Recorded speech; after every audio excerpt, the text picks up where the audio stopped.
Dalla Giudecca sta partendo uno slancio importante per la città di Venezia che vuole coinvolgere chiunque desideri contribuire alla crescita e al miglioramento della città.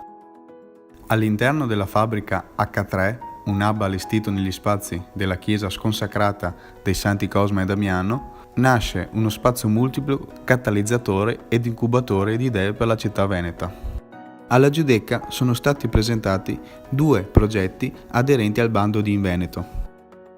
Italis, il progetto di Serendipity che vuole promuovere gli orti verticali a Venezia, e altrove di Cescot, che vuole promuovere processi che hanno lo scopo di animare la città. Il nostro obiettivo come Serendipity per questo progetto è di, attraverso una serie di corsi e di laboratori, per arrivare a capire cosa si può fare a livello urbano per creare agricoltura urbana diffusa, quindi come usare ambienti urbani dismessi o poco utilizzati per far crescere insalate, robe da mangiare, e in particolare in questo progetto noi vorremmo utilizzare il nostro campanile. Abbiamo un campanile qui nel nostro edificio che vorremmo utilizzare per degli orti verticali, che poi cercheremo di capire attraverso questo progetto che dura un anno come estendere questo altrove, non solo in campanile, ovviamente anche in altri spazi. Ha parlato di H3, la sede che ci ospita, se vuole dirci qualcosa in più su questo luogo. Okay, questo luogo è una ex chiesa benedettina che dopo è stata trasformata nell'Ottocento in una fabbrica di magliette, di indumenti, e poi è stata abbandonata e poi restaurata dal comune grazie ai fondi europei come incubatore d'impresa. Adesso noi siamo entrati quest'anno come gestori di questo spazio e abbiamo come obiettivo creare 10 start-up da 10 persone, quindi 100 posti di lavoro a Venezia, per dar lavoro a veneziani di qualsiasi origine e a giovani di qualsiasi età.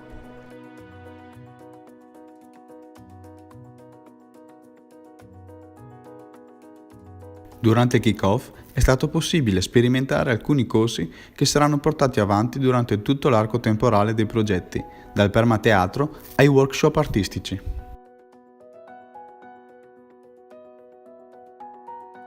Il Cescot Veneto è l'ente di formazione della Confesercenti del Veneto, associazione di impresa che rappresenta più di 15.000 aziende nel nostro territorio regionale. Il Cescot Veneto si occupa di formazione appunto per le piccole e medie imprese, nel turismo, nel commercio e nel terziario in generale. Perché ci interessa il tema dei cervelli di rientro? Innanzitutto a noi interessa il tema della rigenerazione e valorizzazione dei luoghi in cui viviamo, quindi le città, i territori, il nostro Veneto, le nostre città. E crediamo che con il progetto Altrove, che abbiamo focalizzato su Venezia, si possa cominciare a pensare a una Venezia diversa, appunto una Venezia altrove.